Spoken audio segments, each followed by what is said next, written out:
Thank you, Mr. Don.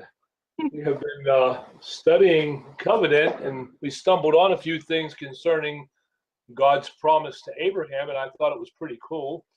And there's a big delineation between the promised seed that would be Christ and the promise to Abraham concerning the nation that was going to come out of his lineage.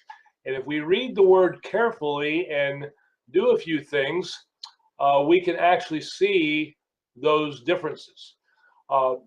Abraham, it took time for him to see those differences. And in Hebrews chapter 6, verse 13, it says, when God made his promise to Abraham, there was nobody greater for him to swear by. He swore by himself, saying, surely blessing you and giving you many descendants. Now, this is God's promise to Abraham.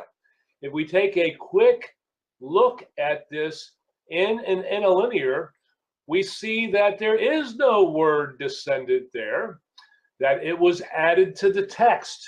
And the textual writers in a lot of cases did this because they didn't look at the spiritual significance that God was teaching Abraham about Jesus Christ. And you can see from the interlinear, for to Abraham, having made his promise, God, since no one he had greater to swear, he swore by himself.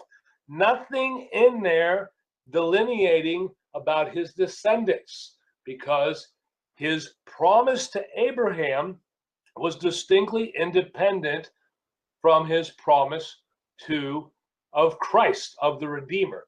And as I said, it took God time to get this point across to Abraham. And we see that in the same verse, in the same chapter, where it says, and so after waiting patiently, this waiting, it might not be the way that we think of waiting. It's literally, he wasn't just standing around waiting.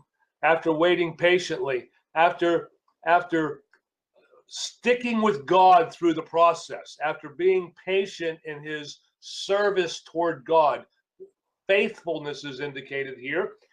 Abraham received what was promised. God worked with Abraham over a long period of time, not only to show him the difference between the lineage of his son and the nation that would be produced, but that nation would eventually produce the promised Messiah of God, Jesus Christ. So when you're looking at this stuff, it doesn't hurt to have a little interlinear by you, close by you, to really look at what God is pointing across. And I highly recommend that research to you. So God bless you. I hope that helps. Okay, thank you, Mr. Mike.